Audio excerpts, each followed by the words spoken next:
Hey guys, Fazzy back here, and we have another trade in the NHL to discuss, and it's another blockbuster for the second Friday in a row. Yesterday we went over the Joel Farabee and Morgan Frost to Calgary trade. Today is the trade that we have been waiting for. JT Miller is on his way to the New York Rangers from the Vancouver Canucks. So I'm very curious to see what you guys all think of this trade, but let's go into NHL 25 and start breaking it all down. Alright, so looking at this trading game, the first big piece, the big player going back to Vancouver, is Filip Chytil. Chytil, a centerman, 83 overall in game, a very solid two-way forward. The main issue with Filip Chytil is his ability to stay healthy. Only getting into 10 games in the lineup last year, he's been a guy for the Rangers that has been in and out of the lineup so much due to health. Looking at his stats this year, he's been alright. He has 20 points in 41 games for the New York Rangers. That's alright, that's on pace for 40 points on the year. Victor Mancini, also part of this trade, defensive defenseman, a 5th round pick in 2022.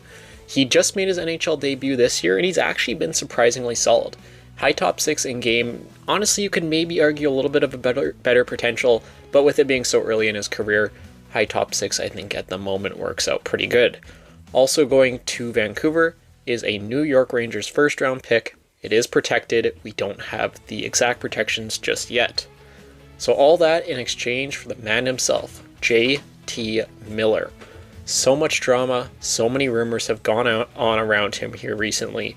$8 million for another 6 years on that deal. He's been a guy that's been again up and down, putting up 103 points this past season. If you're the Rangers, obviously you hope he can get back to that form in a hurry.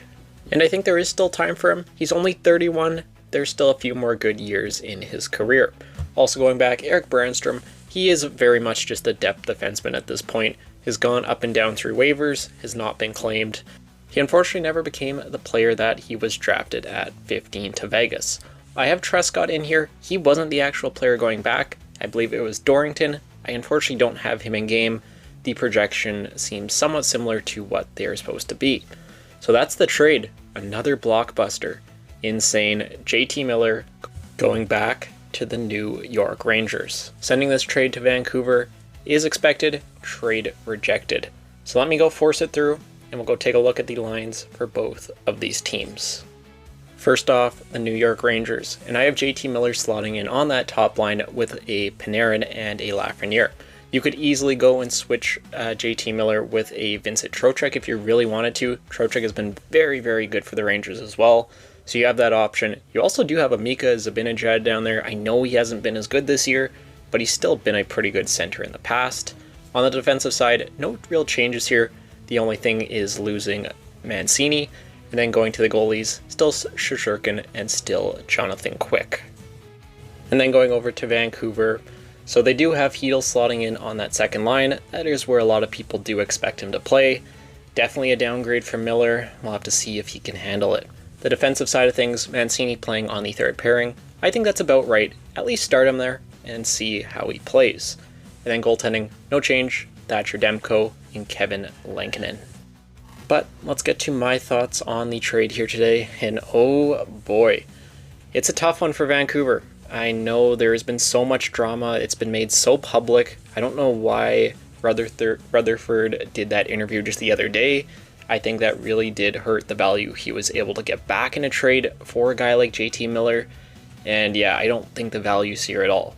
Like I said, JT Miller, he may not be having as good of a season as he had even just last year, but he still is that caliber of player. And I think he's going to help the Rangers try and push for a spot in the Stanley Cup playoffs. I'm just really surprised that's all you could get back from Miller, though. It sucks. I know it really does for Vancouver. They're getting Chytil, but is he a replacement for Miller? I don't think it's even really that close. He's a good player. He's a very good defensive responsibility player. He can add that offense. But I don't know. I'm not totally sold on it.